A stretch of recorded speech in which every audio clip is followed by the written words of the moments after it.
You're listening to the Play Therapy Podcast with Dr. Brenna Hicks, your source for centered and focused play therapy coaching.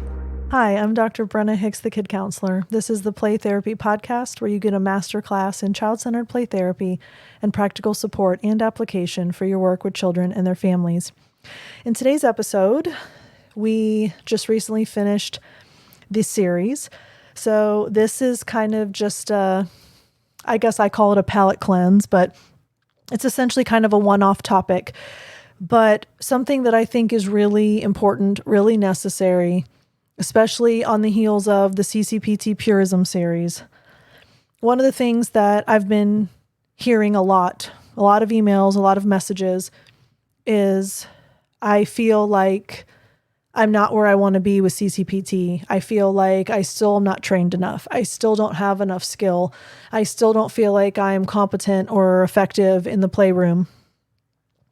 And so this episode specifically is for you. I want you to think about this phrase.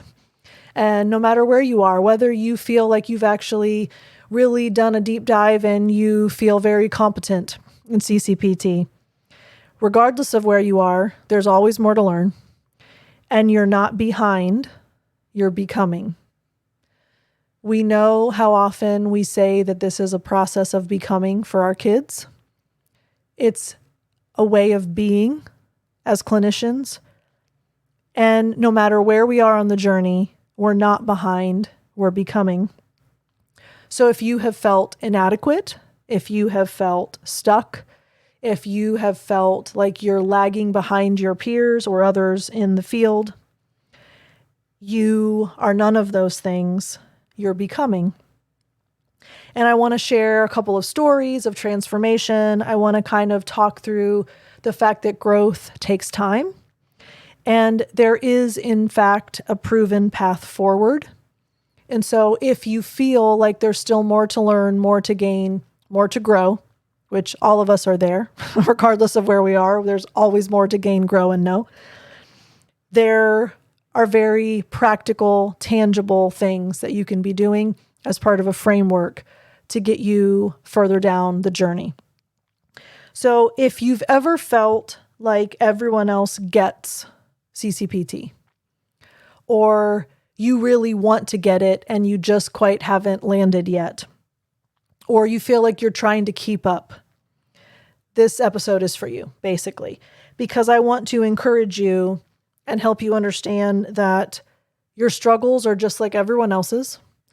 And also, it's the struggle that allows you to achieve what you're looking for. Let's talk about the butterfly in the cocoon for a second. And if you all are familiar with CPRT curriculum, you know that this is a story that we share with parents. Why? Because it illustrates the notion of without the struggle, no one ever learns to fly. 2 cocoons with butterflies. Family watches one butterfly create a tiny little hole in the bottom of the cocoon and struggles for a very, very long time to squeeze its body out of the hole in the cocoon. And then it lays exhausted next to the cocoon for a while. So with the second cocoon, the family says, you know what, let's help. So they very carefully cut open the cocoon, and the butterfly emerges far more easily out of the cocoon because there was no struggle, lays next to the cocoon for several hours. Now, if we stop the story there, both butterflies emerged, both laid next to the cocoon for several hours. We would think that the result is the same. Interestingly enough, the result is not the same. All of you lepidopterists know this. That's one of those random facts that I know. The study of butterflies is lepidoptery. Whatever. So weird what my brain holds. Anyway, you lepidopterists out there, you know that the butterfly that the family cut the cocoon open, it died. Why? Because the struggle through that tiny little hole pushes things into the capillaries in the wings that the butterfly needs in order for it to be able to fly. And without the struggle, it never is able to fly. So let's enlarge this to ourselves now. Many of you constantly email me and say, oh my gosh, I just feel like I'm struggling and I feel like I'm not getting to where I want to be fast enough and I don't feel like I have enough training or knowledge or awareness or execution. Well, without the struggle, you're never going to learn to fly. The struggle is what shapes us. It's what makes us. It's what helps us to keep going. So I often hear, I know everything in my head, but when I get in the playroom, I just can't seem to say what I know. I'm not sure when to say, what to say, how to say. It's like there's just this block. It's like it can't go from my tongue to from my brain to my tongue. It just gets stuck somewhere along the way. I know it, but I just can't say it when I want to say it. Very common. Another comment I get all the time is I just find myself swooping in. I solve the problem. I rescue kids. I want to fix things. I want to spare them. I want to shelter them. I want to help. I want to do all these things. And I know that I shouldn't be, but I can't help myself. Another very common struggle. Something else I hear pretty frequently. I don't even know that I'm doing anything. I'm focusing on the relationship, and I'm believing the CCPT works. And even though I don't really know a whole lot about it, I do know that the relationship matters, and that's the change agent. So I'm focusing on relationship, but I don't even think that I'm helping. Another common struggle. I think I'm probably just doing it all wrong. I'm just not familiar enough, and I'm sure I'm saying things and doing things and responding in ways that are just not adherent at all. And I think I'm just getting most things wrong, and I don't even know what's wrong. I just feel like most of it's probably wrong. And I could give you more and more and more examples. So, I get emails and I do discovery calls, and in the coaching groups and in the collective, I hear these presented all the time. And these are normal. They're expected, and they're struggles that are means to an end. They're not signs of failure. I've thought about this a lot, actually, in context of relationships, not necessarily therapy. But I think y'all know at this point, I'm a country music girl, so everyone says that Florida isn't the South. So they're like, you're not even like a Southern girl though. And I'm just going to argue and say that Florida counts as the South. So Southern girl, country girl, my thing. And there's a song that says, "We Don't Even Fight Anymore." Carly Pierce, absolutely fantastic song. But the premise of the song is, we don't cuss, we don't care, we don't yell, like we don't even fight anymore. And what she's describing is indifference. And I think about that a lot in context of relationships, because if you're happy and excited and engaged and everything's going really smoothly, that's one side of a relationship. If you're fighting and arguing and yelling and upset and angry, that's another side of a relationship, but both require engagement and investment. I think the most dangerous thing is indifference, because if you get to a point of indifference, then you don't have emotion, you don't have engagement, you don't have the buy-in anymore. You're just like, I don't even care. All right, so why am I bringing that up? Because we often think that if we're struggling with all this stuff, it's a problem, it's failure, it means that we're doomed, it means that we're not doing what we should be doing. The fact that you care, the fact that you're listening to this podcast, the fact that you're irritated by your lack of skill development, the fact that you're working so hard to figure this stuff out, you're invested, you care. You're not indifferent, or you would be okay with the status quo. Let that serve you in a positive, encouraging way, because you will get there. You will. There's a framework. We're going to talk about it in just a second. But before we get to the framework, I want to share a couple of really quick stories. I'm graduating a couple of groups next week, and I just recently graduated another coaching group a couple weeks ago. And I really wish that I could show you the first video play session that I watched of theirs and the final play session video that I watched of theirs, because you wouldn't even recognize that it's the same person, except that it's the same person. I've watched videos of therapists that were doing directive activities in their playrooms while enrolling in a CCPT class, telling me that they are fully CCPT. I watch a first session and They're presenting directive activities. They're asking the child how they feel. They're processing questions and prompts with the child. They're bringing up their own dialogue and bringing up their own topics to discuss. And over the course of the coaching program, I watch them lean into the model and embrace it and fully adhere. And they're totally different clinicians on the other side. And they grew and they changed and they had huge breakthroughs. And look, there are stages of change. So often I think that we feel like if we keep defaulting to what we've always done, that we're not changing, we're not growing. That's actually stage one of change. And I'll real quickly go through this because I don't know how often I've talked about this before on the podcast. There are 4 stages of change. So your first stage of change is you've learned something new, but you still default to what you've always done. That does not mean failure. That does not mean that you are not moving toward changing. It means you're in stage 1. There's no stage 0 here, y'all. Okay. So if you are defaulting to what you've always done after you've learned something new, you are still in stage 1 of change. Stage 2 of change is you default to what you've always done after what you've learned, but you realize it after the fact. Oh man, I should have done blah, blah, blah there. And you still feel like it's too late and you still feel like it's a missed opportunity, but you noticed it and you realized it. That's stage 2. Stage 3, you've learned your new skill. You start to default to what you've always done, but you catch yourself.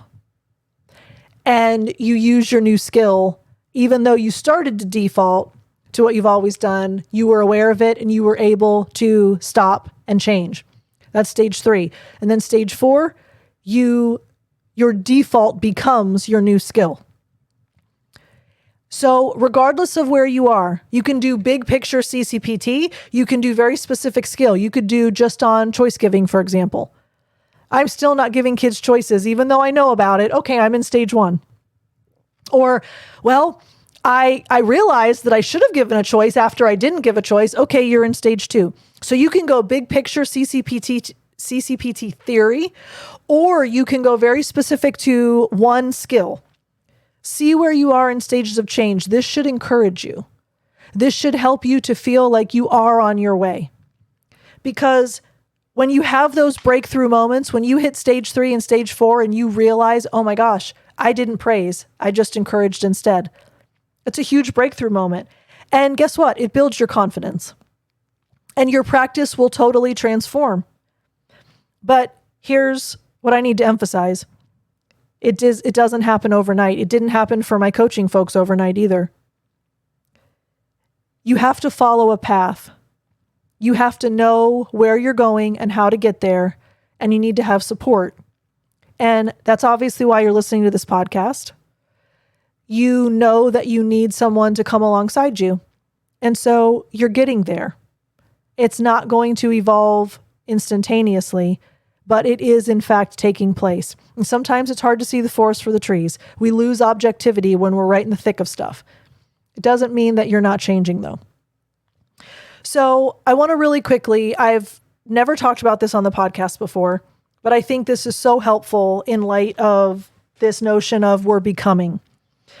So we developed a roadmap that helps CCPTs understand where they are in their journey and where that they're trying to go and where to go next.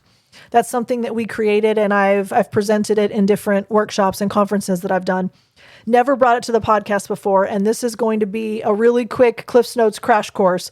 But I want you to understand there are 4 tiers of what we call the summit framework. So I created, if you can imagine, like a little pyramid. Okay, so a summit, you're climbing to the top. So think about a summit pyramid icon and think about there being 4 levels. This is the framework for your tiers of growth. So I'm going to really quickly just kind of give overview of this so that you have a sense of where you are. So at the bottom of the pyramid, think about Maslow's hierarchy, okay? So bottom of the pyramid, you have clinical skills. These are your core therapeutic techniques. You have to start here. Y'all, if you're emailing me, if you're joining the collective, if you're starting the coaching program and you're hounding me about why you can't understand themes and why you're not understanding symbolic play, and you haven't mastered the core therapeutic techniques, and you're supposed to be down at the bottom of the summit framework in clinical, and you're trying to get to insight, which is at the very top, it's no wonder you're frustrated. We don't get to the top of the summit by teleporting to the top. That'd be awesome though, wouldn't it? But we have to start at the bottom and climb, okay? There's work involved. There's ascent, right? We don't just manifest ourselves on the top of the mountain or the pyramid. We have to journey there, okay? So if you are struggling with insight skills, which are at the top of the pyramid, that means that you don't have the bottom parts of the pyramid built yet. What are in the clinical skills? Your reflective responses, which are tracking behavior, reflecting content, reflecting feelings. And then your 4 pillars, reflecting feelings is a crossover. So that's one of the reflective responses and it's a pillar. So we have reflecting feelings, choice giving, limit setting, encouragement. Those are 7 clinical skills that you must start with and master before you ever think about moving up the summit. So your clinical skills are your core therapeutic techniques. You have to start there. If you cannot, without even thinking about it, if it is not muscle memory at this point, for you to reflectively respond, to reflect feelings, give choices, set limits, or encourage, then you're not ready to move on to the next part of the summit yet. After you get through the clinical skills, we move into applied skills a little bit higher up the summit. This is the practical implementation of the clinical skills. So if you have the reflective responses and the pillars, then you can start looking at the practical implementation. What are some examples of that? Returning responsibility. When you return responsibility in the playroom, it is based on the clinical skills that you've already mastered. The notion of brevity. What does that mean? If you can't say it in 10 words or less, don't say it. What about the be with attitudes? 5 of them. You should know them. You should be yelling them at me right now. I'm here. I hear you. I understand. I care and I delight in you. Unconditional acceptance. There's no way you're going to be able to unconditionally accept a child in the playroom, which is an applied skill, if you don't deeply and congruently understand the clinical skills. If you don't have the reflective responses and the pillars, you're never going to be able to have unconditional acceptance. And congruence. You have to know who you are, you have to accept who you are, and you have to bring that congruence to the playroom. These are the applied skills. This is the way that you implement the clinical that serves as your foundation. So we're going to start with the core therapeutic techniques. We're going to climb a little higher. We have practical implementation. Then we're going to climb a little bit higher, getting into advanced techniques. This is what we call the refined skills. So what does that look like? Well, avoiding value-laden words. Now you might say, well, Brenna, I thought you said that encouragement was in the clinical skills and praise versus encouragement. We know that we don't use value-laden words because that's praise. I'm not talking about praising a child in the refined skills. I'm talking about saying things like, oh, you found a great spot for that. It's a value-laden word. That's refinement of the skills that we've already learned. What about using open-ended questions? We don't ask questions in a playroom. If you know enough to ask a question, you know enough to make a statement. How and when to use I wonder statements.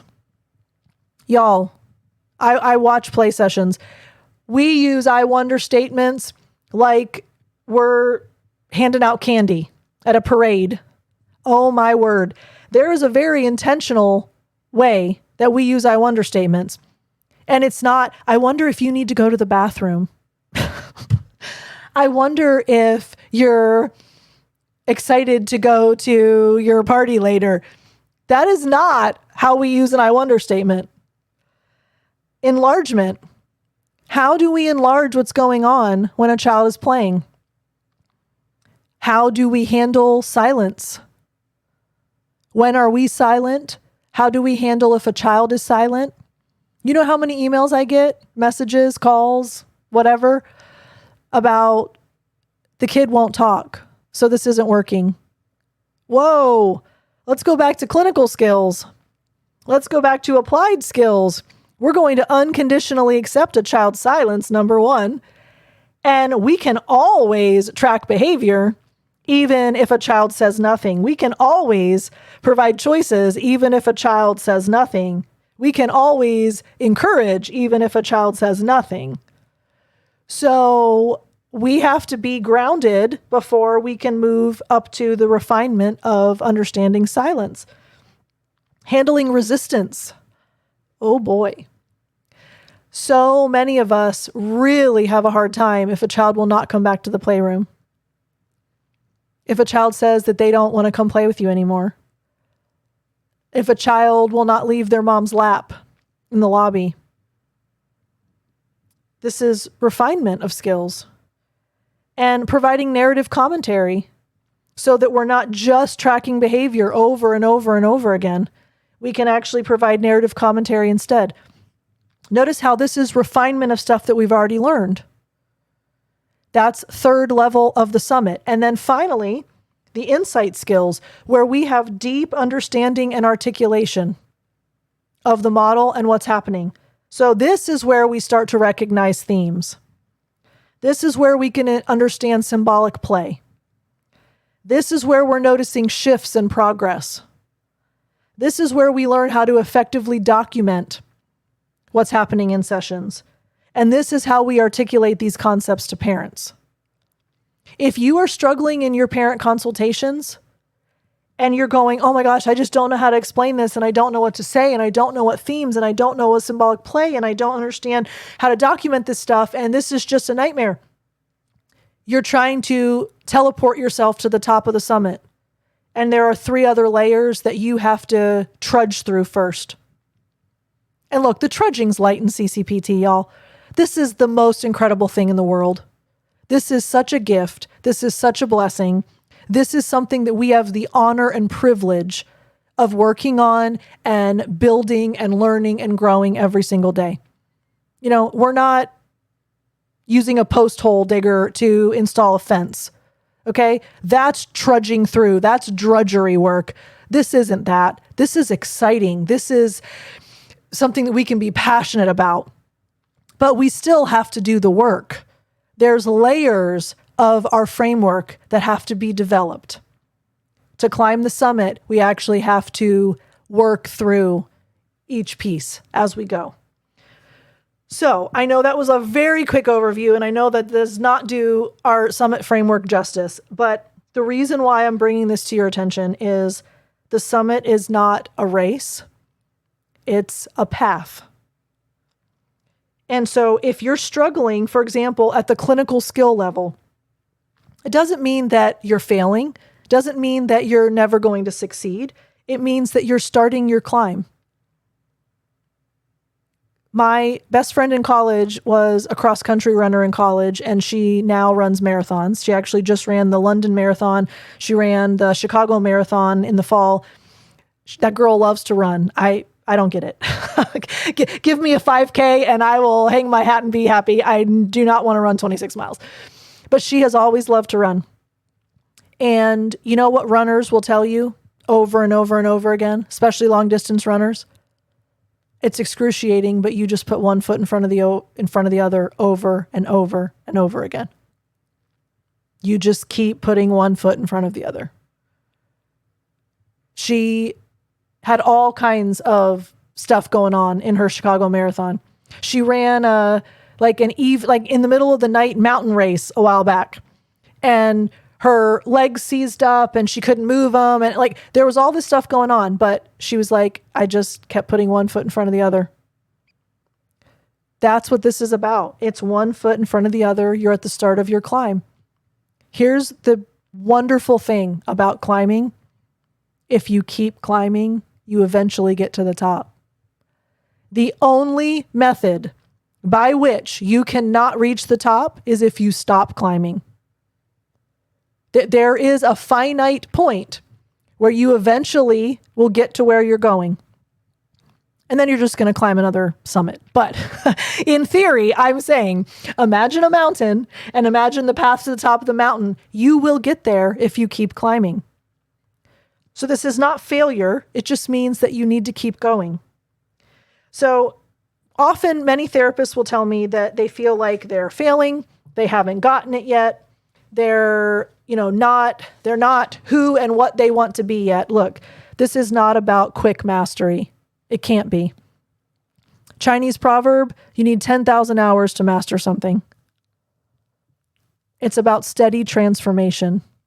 It's about steady work. It's about steady investment. One foot in front of the other. You're not supposed to already be at the top of the mountain. You're meant to still be climbing. All of us are. It's a journey and it's a climb. It's an ascent. We never arrive. We might get to the top of one summit and then there's another summit to climb.